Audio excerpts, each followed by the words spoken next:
กับมนุษยชาติเห็นไหมวันเดือนพวกอิสลามนะครับอยู่ในประเทศวันนี้เรามาตั้งแต่หัวเช้าเลยนะครับ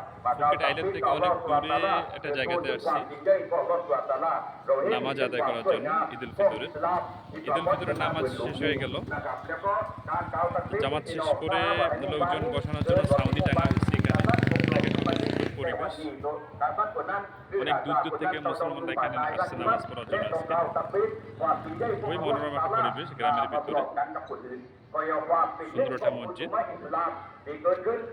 ঈদের নামাজের শেষে এখানে খাওয়া দাওয়ার ব্যবস্থা করা হয়েছে, লোকজন এখানে খাওয়া দাওয়া করতেছে।